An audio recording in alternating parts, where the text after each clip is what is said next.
Millions watched it unfold live. In the heart of the Phoenix Convention Center, during a bipartisan forum on leadership and unity, Senator John Kennedy found himself at the center of a storm. Vice President Kamala Harris leaned into her microphone, her eyes sharp, and said words that sliced through the air. "Sit down, boy."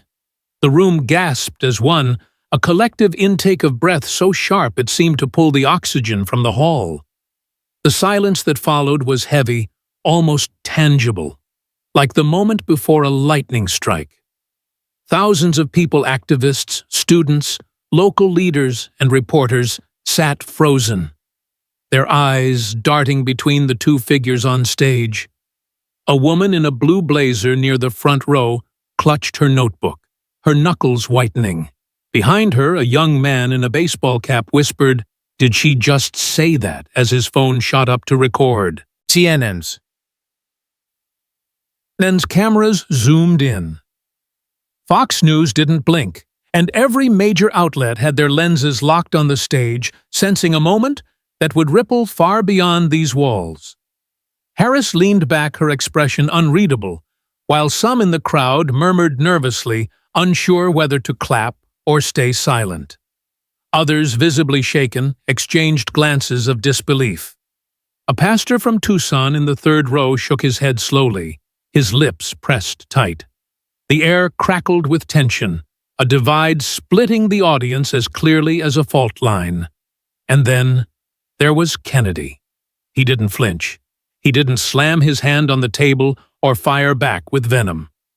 Instead, he adjusted his glasses, with a steady hand leaned back slightly in his chair, and let the silence stretch. That small, deliberate gesture carried more weight than a shout. It said he was in control, unshaken, ready to respond on his own terms. The crowd leaned forward, waiting, their anticipation so thick it seemed to hum in the air. Whispers rippled through the rows. "Is he going to say something?" a college student muttered to her friend. He heard it right, another asked, her voice barely audible.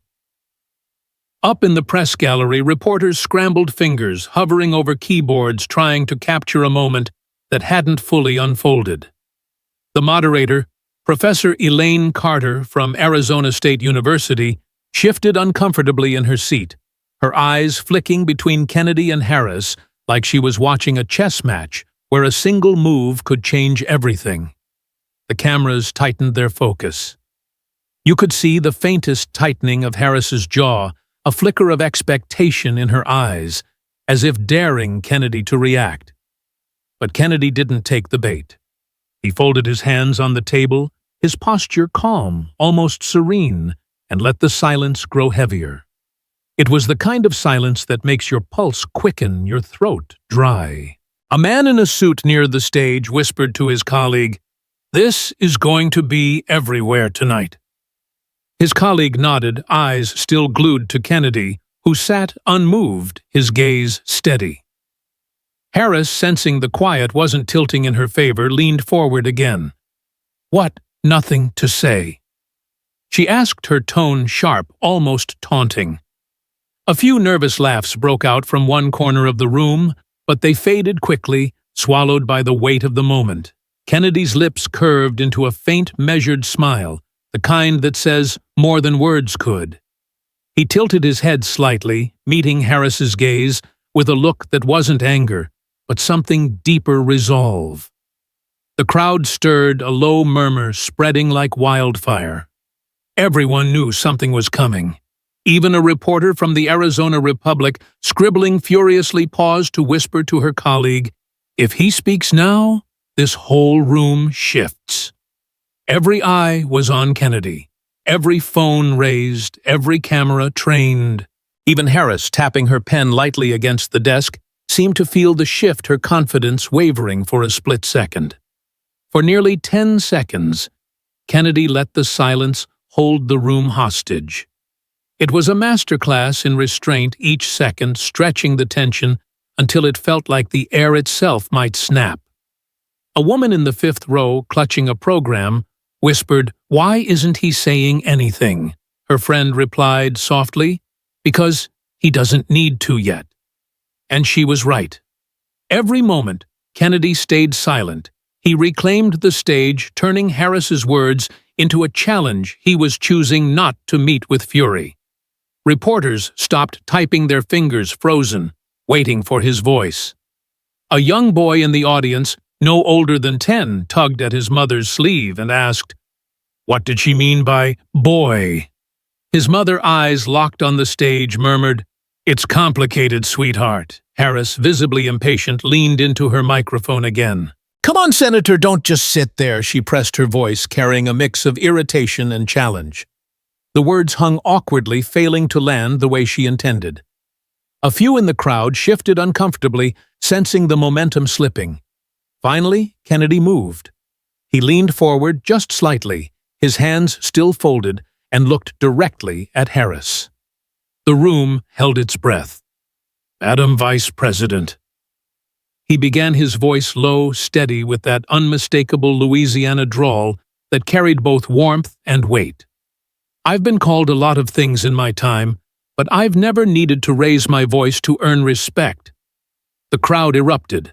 Applause thundered through the hall, hands clapping until they stung, some rising to their feet. A pastor in the front row lifted his hands and shouted, "That's right." Harris's face tightened, her eyes narrowing, but she stayed silent, her pen now still. Kennedy didn't let the noise overtake the moment. He raised a hand gently, and the crowd quieted, hanging on his next words. "Respect," he continued, his voice clear but unhurried, "isn't something you demand with a title. It's something you build with your actions, with how you treat people, especially when they don't agree with you." The applause surged again, louder this time, a wave of sound that filled every corner of the hall. A young woman in a red jacket stood clapping fiercely, shouting, "Say it again." Even some who had come to support Harris couldn't help but nod, caught in the clarity of Kennedy's words. The moderator tried to step in. "Ladies and gentlemen, let's keep this civil, Professor Carter," said her voice, nearly lost in the crowd's energy. But the room wasn't hers anymore. It belonged to Kennedy, who sat back, his hands still folded, letting his words settle like stones in a river. Harris shifted in her seat, her expression a mix of frustration and calculation. She leaned forward, ready to respond, but Kennedy wasn't finished. He turned his gaze to the audience, his eyes scanning the rows as if speaking to each person individually. "We're here to talk about leadership," he said, his voice rising just enough to carry over the murmurs. "Leadership isn't about telling someone to sit down. It's about inviting them to stand up with you, to work together to find common ground, even when it's hard."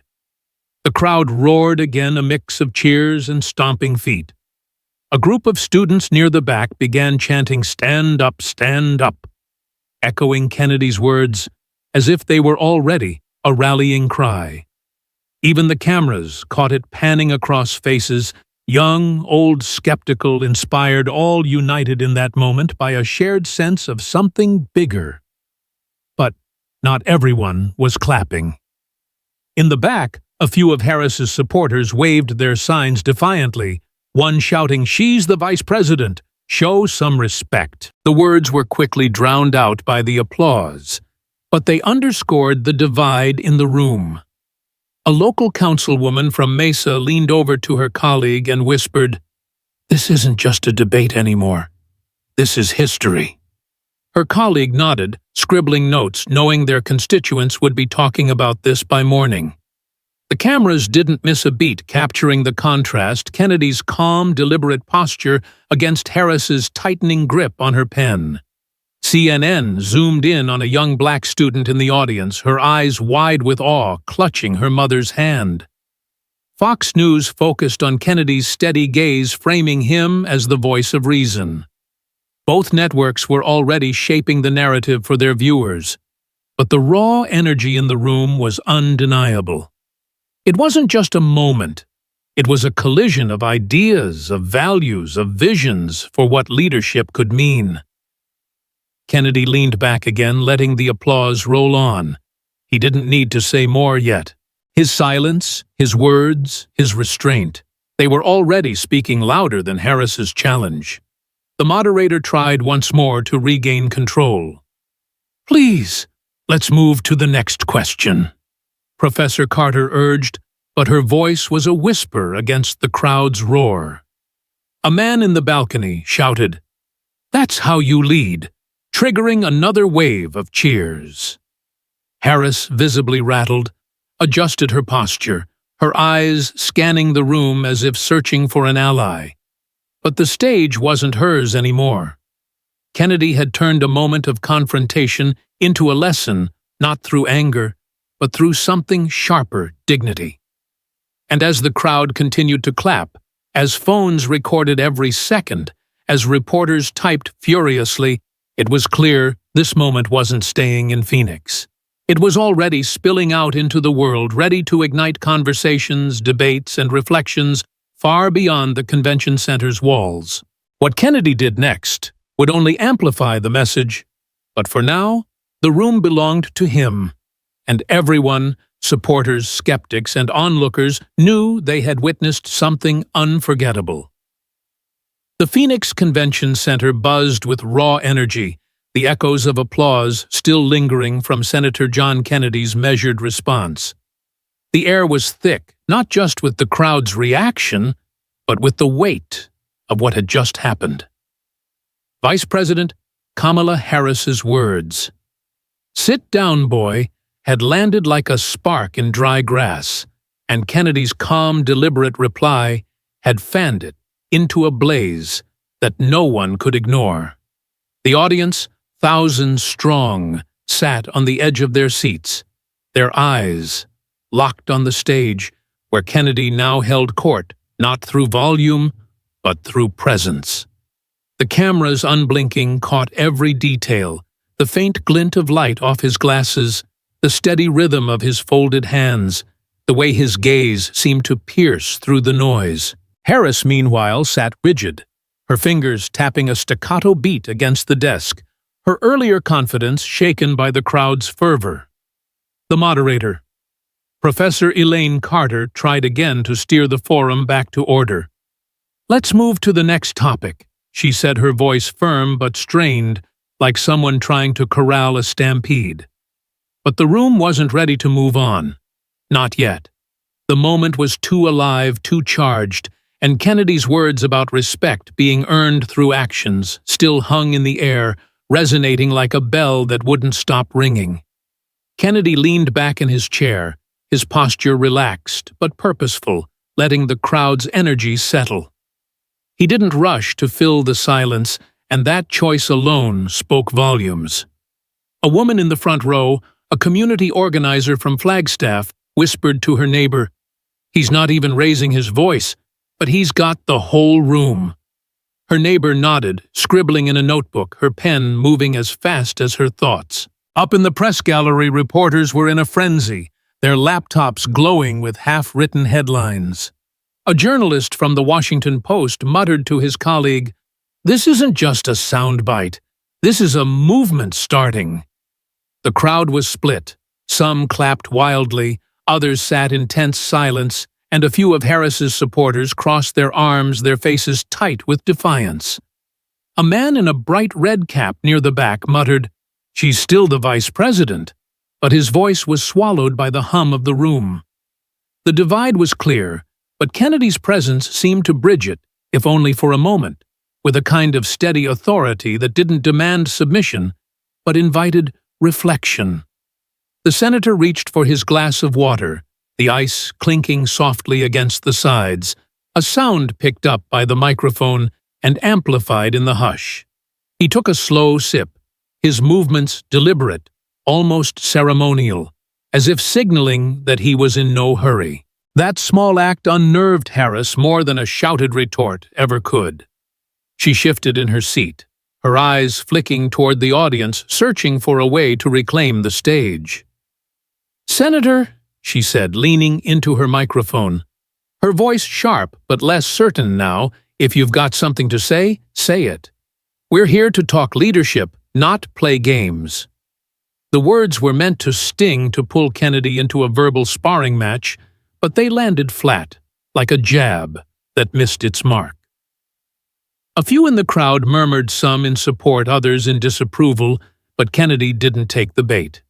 He set his glass down carefully, the sound of it touching the table echoing faintly, and looked at Harris with a calm that seemed to disarm her. "Madam Vice President," he said, his Louisiana drawl steady and warm, "I'm not here to play games. I'm here to talk about what leadership really means." The crowd stirred again, a ripple of anticipation spreading through the rows. A young man in a hoodie near the stage whispered to his friend, "He's about to drop something heavy." Kennedy leaned forward now, just enough to draw every eye in the room. His voice was low but clear, each word chosen with precision.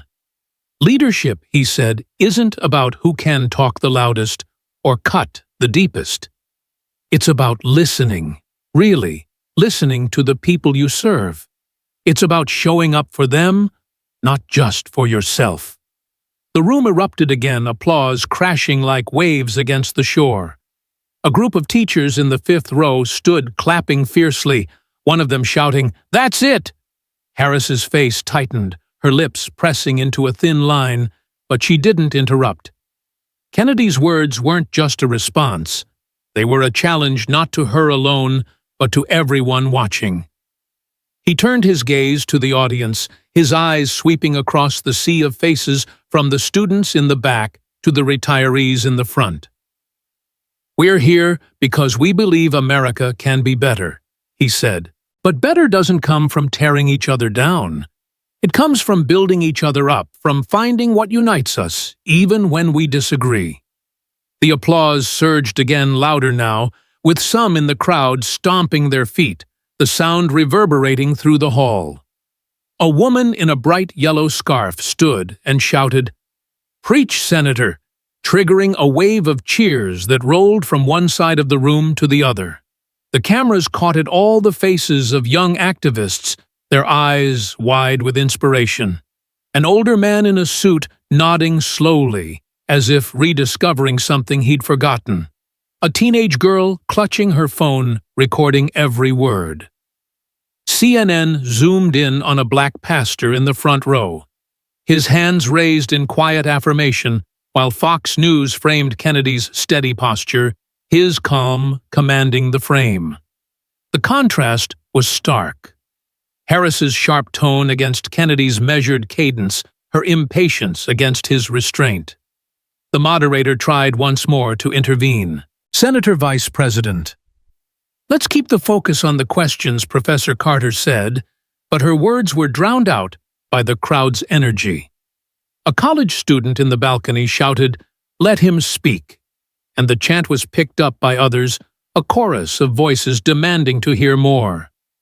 Kennedy raised a hand, not to quiet the crowd, but to acknowledge them, his gesture simple but powerful.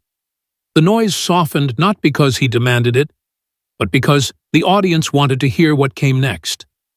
"Folks," Kennedy continued, his voice carrying a warmth that felt like a conversation, not a lecture. "I've learned something over the years. You don't lead by making people feel small. You lead by making them feel heard. You don't win by shutting someone down. You win by lifting them up." The room exploded again, the applause so loud it seemed to shake the walls. A group of young women near the stage started chanting, "Lift them up, lift them up," their voices blending into a rhythm that pulsed through the crowd. Even some of Harris's supporters, who had been skeptical at the start, found themselves nodding, caught in the sincerity of Kennedy's words. A man in a denim jacket leaned over to his wife and whispered, "He's making sense, isn't he?" She nodded, her eyes fixed on the stage, her hands clasped tightly in her lap. The press gallery was a whirlwind of activity reporters, typing furiously, some whispering to each other about the shift in the room. A journalist from the New York Times leaned over and said, "This is bigger than Phoenix. This is going national." Harris tried to regain her footing. She leaned into her microphone, her voice cutting through the fading applause. Senator, with all due respect, leadership is about action, not just words. People want results, not speeches. Her tone was firm, but it lacked the fire of her earlier challenge, as if she sensed the room wasn't hers anymore. Kennedy didn't miss a beat. He turned to her, his expression steady, almost kind. "You're right, Madam Vice President," he said, his voice unwavering. "Leadership is about action. But the first action is always respect. Respect for the people you serve. Respect for the truth. Respect for the idea that we're all in this together." The crowd roared again, a tidal wave of sound that drowned out any chance of a quick reply. A young man in the third row stood clapping so hard his hands turned red, shouting, "That's leadership!" The chant spread, pockets of the audience joining in their voices, rising and falling like a heartbeat. Even the moderator, Professor Carter, seemed to give up on controlling the room, her hands resting on the table as she watched Kennedy command the stage. The senator didn't let the applause carry him away. He leaned back again, his hands still folded, his eyes scanning the crowd. "I've seen a lot in my time," he said, his voice softening now, almost reflective. "I've seen folks divided, angry, ready to give up on each other. But I've also seen what happens when we listen, when we choose respect over resentment, when we choose to build instead of break." The room quieted, hanging on his words, the energy shifting from frenzy to focus.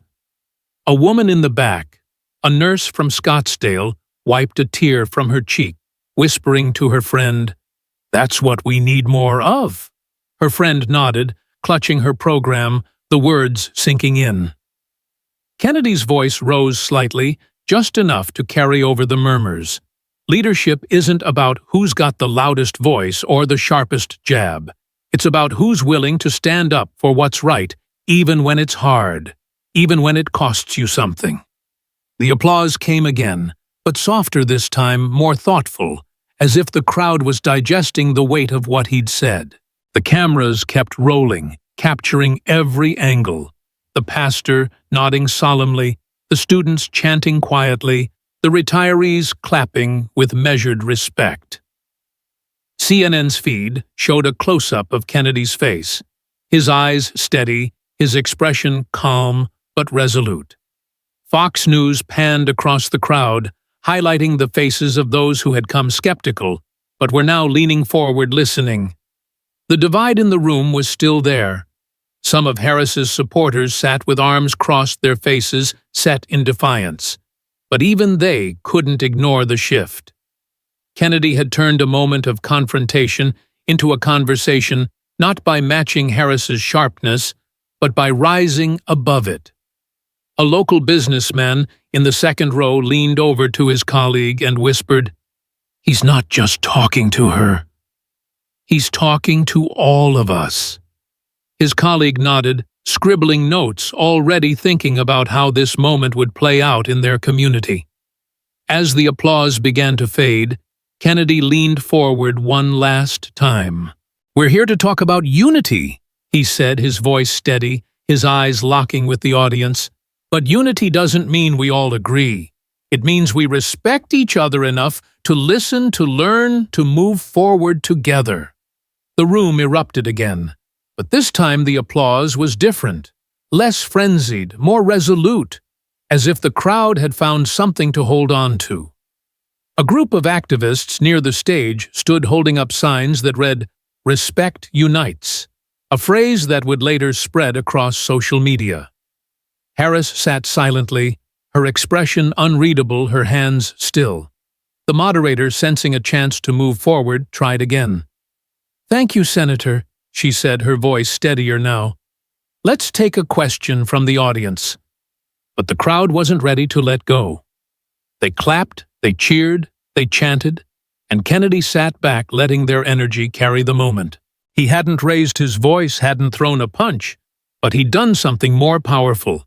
He'd shown what leadership could look like when it was rooted in restraint, in respect, in the simple act of listening. And as the cameras rolled, as the phones recorded, as the reporters typed, it was clear this wasn't just a moment. It was the start of something bigger, something that would echo far beyond the walls of the Phoenix Convention Center. The Phoenix Convention Center had become a lightning rod, its walls barely holding the energy sparked by Senator John Kennedy's response to Vice President Kamala Harris's cutting words. "Sit down, boy." His calm, deliberate reply, "Respect isn't something you demand with a title. It's something you build with your actions," had turned a moment of tension into a clarion call for dignity. As the forum ended, the crowd poured onto the Phoenix streets, their voices alive with excitement and disbelief. Camera lights pierced the night, satellite trucks hummed, and reporters scrambled to capture reactions from attendees still buzzing with what they'd witnessed. But the story was no longer bound to that hall. It was surging across America through screens, airwaves, and social media, spreading like a wave that refused to break. Kennedy's words had ignited something, and the nation was ready to grapple with what they meant. Outside, CNN's Rachel Maddow stood under a spotlight, her voice sharp with urgency. "Tonight, we saw a masterclass in leadership," she told the camera. Senator Kennedy didn't just respond, he redefined what it means to lead with respect. Across the street, Fox News' Tucker Carlson took a different angle. "Kennedy spoke for folks who are fed up with being talked down to," he said, his tone firm. "That's why this moment matters." Both networks replayed the clip relentlessly, Harris's sharp command, Kennedy's measured pause, his words landing like stones in still water. On social media, Stand With, Kennedy soared to the top of the trending list neck and neck with #Respect Unites. A shaky video from an audience member capturing the crowd's roar after Kennedy's line about lifting people up hit 3 million views on TikTok in hours. Another clip posted by CBS showed Kennedy's steady gaze captioned, "Leadership isn't loud, it's clear." It racked up 200,000 retweets before dawn. The conversation wasn't just online. In homes across the country, people paused their lives to watch the clip on evening news. In a Pittsburgh diner factory, workers gathered around a flickering TV, their burgers untouched. "He didn't even flinch," one said, his voice low with respect. "That's how you handle a jab." A waitress nearby nodded, wiping her hands on her apron. "My daughter saw it on her phone. She said, 'That's how you stand up to a bully without being one.'" In Miami, a high school teacher showed the clip to her students, pausing after Kennedy's line about listening to those you serve. "What does this teach us?" she asked. A boy in the back, usually quiet, said, "It means you don't have to yell to win." The class nodded, the moment sinking in, already shaping how they saw strength. Kennedy seemed to sense the moment's gravity. After the forum, he stepped into the swarm of reporters outside, their microphones crowding his face. He didn't shy away. Adjusting his glasses, he spoke with the same steady Louisiana drawl that had commanded the stage. "Folks," he said, "this wasn't about me or the vice president. It was about what we value: respect, listening, finding common ground."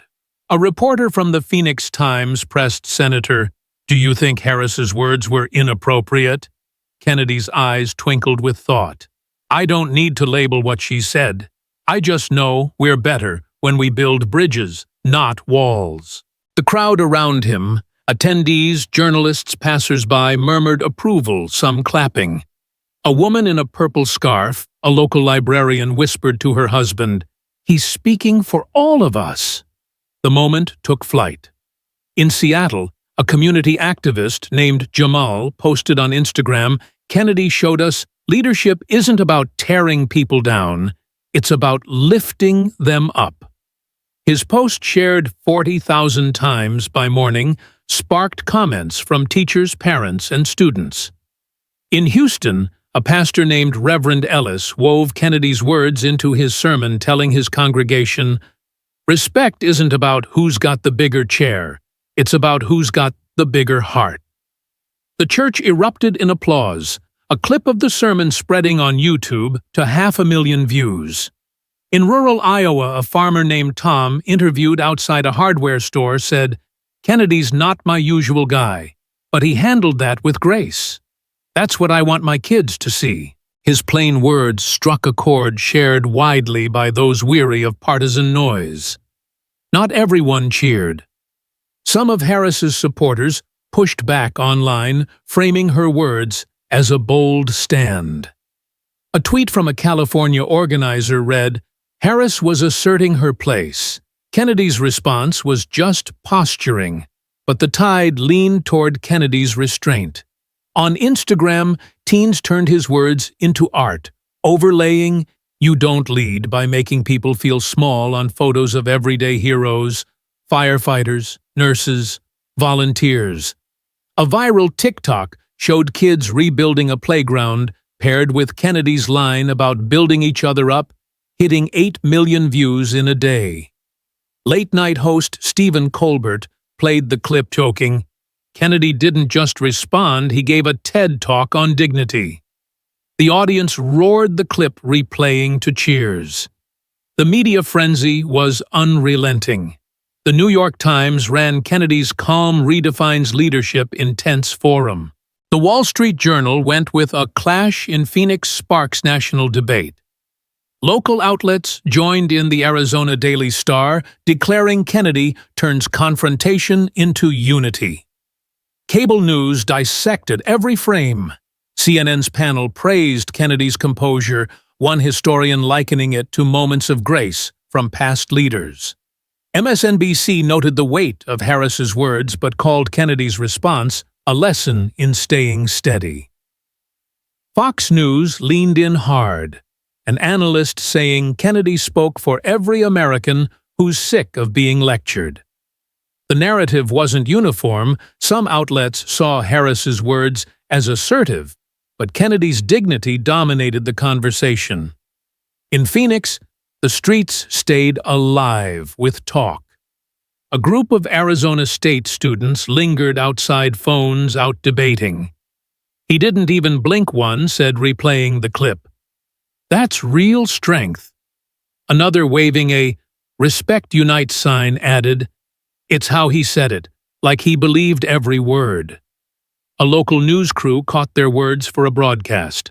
Across the nation, similar scenes unfolded. In a New Orleans barbershop, men debated over buzzing clippers. "Kennedy didn't need to shout," one said. "That's how you show you're in charge." In a Denver cafe, a woman told her friend, "I never cared for his politics." But that was real. He meant it. Her friend nodded, sharing the clip on Twitter. Kennedy kept the message alive. On a Phoenix morning show, he spoke with the same calm. "I didn't come to fight," he said. "I came to talk about what unites us, listening, respecting, moving forward together."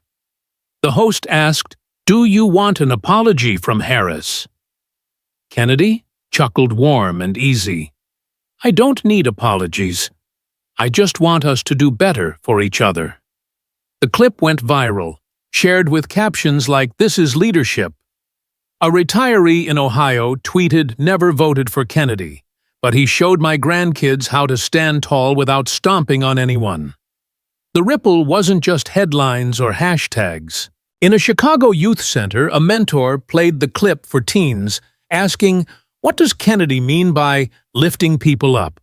A girl in the back said, "It means you don't make people feel bad to feel good." The room nodded, the lesson landing. In a small Alabama church, a pastor quoted Kennedy saying, "Leadership isn't about being the loudest, it's about being the clearest." Her sermon, shared online, gained traction among those who saw Kennedy's words as a call to rise above. The moment was reshaping how people saw leadership, seeping into workplaces, schools, and homes, where Kennedy's call for respect became a quiet revolution, one that was only beginning to grow. The storm that began in the Phoenix Convention Center had swept across America, its echoes lingering in every corner of the nation. Senator John Kennedy's response to Vice President Kamala Harris's sharp words, "Sit down, boy," had become more than a moment. It was a mirror held up to the country, reflecting its hunger for leadership rooted in dignity. His calm, resolute words, "Respect isn't something you demand with a title. It's something you build with your actions," had sparked a movement, one that pulsed through classrooms, churches, and kitchen tables.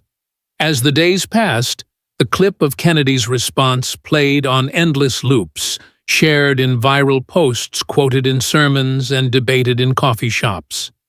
It wasn't just about what he said, but how he said it. Steady, sincere, unyielding in its call for unity. The nation was talking not just about a senator or a vice president, but about what it meant to lead, to listen, to lift others up. And in that conversation, Kennedy's restraint had become a lesson that refused to fade. In Washington, the fallout was still unfolding. Lawmakers on both sides faced microphones, their words carefully chosen to navigate the moment's weight. A senator from Oregon speaking on Capitol Hill said Kennedy showed us that leadership isn't about shouting, it's about showing up with integrity. Her words broadcast on CNN resonated with viewers tired of partisan noise. Even some of Harris's allies, while defending her intent, admitted Kennedy's response carried a rare kind of strength. A congressman from Texas told a local reporter, "I don't agree with Kennedy on much, but he handled that with class." That's hard to ignore. The headlines kept coming. The Washington Post called it a defining moment for dignity, while the Wall Street Journal noted Kennedy's words reshaped leadership debate. The story wasn't just political, it was personal, touching people far beyond the Beltway. Across the country, Kennedy's message took root in unexpected places. In a small Ohio high school, a teacher asked her students to write about what leadership meant to them. A shy boy, inspired by the clip, wrote, "A leader doesn't make you feel small. They make you feel like you matter." His essay, shared by the teacher on Twitter, went viral, retweeted thousands of times with comments like, "This kid gets it." In a Memphis church, a pastor stood at the pulpit, holding up a phone with Kennedy's words paused on the screen. "This," she told her congregation, "is what it means to lead with heart, not with anger, but with respect." Her sermon, recorded and shared online, spread across Facebook, drawing nods from people who saw Kennedy's response as a call to something higher. In a Denver community center, a youth leader played the clip for a group of teens, asking, "What do you take from this?" A girl, barely 16, said, "It's about staying calm even when someone tries to push you down." The room nodded, the lesson landing deep. The impact wasn't just in words, it was in actions. In Atlanta, a group of volunteers, inspired by Kennedy's call to lift each other up, organized a neighborhood cleanup, their shirts emblazoned with #RespectUnites. A local news crew captured the scene, one volunteer saying, "Kennedy reminded us we're stronger together." The video spread, gaining traction among those who saw his words as a blueprint for community. In rural Wisconsin, a farmer named Ellen, interviewed by a radio station, said, "I don't follow politics much, but Kennedy's got it right. You don't lead by pushing people away, you lead by bringing them in." Her words, simple and earnest, echoed across social media, shared by those who felt the same hunger for unity. Kennedy himself stayed grounded. In a brief TV interview days later, he sat across from a host who asked, "Senator, how do you feel about becoming a national symbol for leadership?" Kennedy chuckled, his Louisiana drawl warm as ever. "I'm no symbol," he said. "I'm just a guy who believes we're better when we listen to each other." That's all I was trying to say. His humility only amplified the message the clip shared, with captions like, This is what real leadership looks like. He didn't chase the spotlight, didn't flood social media with statements. Instead, he let his words do the work, their sincerity carrying them further than any press release could. The lesson of that night in Phoenix wasn't just about one man or one moment.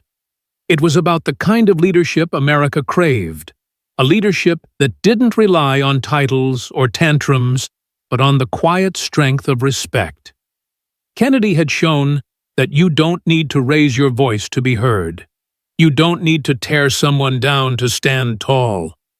His response, rooted in restraint and sincerity, had become a touchstone for people across the country, from students scribbling essays to pastors preaching unity. It was a reminder that leadership is about actions, listening, building, uniting, even when the world tries to pull you into anger. For those watching, the takeaway was clear: true leadership isn't about commanding a room with force. It's about inviting others to stand with you, to find common ground, to build something better together. Kennedy's words were a call to action, not to fight, but to listen, not to divide, but to unite. They were a lesson for every child watching a news clip, every parent explaining respect to their kids, every teacher shaping the next generation. Leadership, Kennedy showed, is about making people feel valued, not small. It's about choosing dignity over drama, even when it's hard. And as his words echoed in classrooms, churches, and homes, they carried a challenge to lead not by demanding respect, but by earning it one action at a time. So, if this story moves you, if it makes you think about what leadership means in your own life, hold on to that. Think about how you can listen, how you can lift others up, how you can choose respect even when it's tough. Kennedy's moment wasn't just his, it's ours, a chance to build a world where dignity leads the way. Share this story, talk about it. Let it remind you that leadership isn't about being the loudest in the room. It's about being the one who helps others stand taller. Thank you for listening, and let's keep telling stories that matter.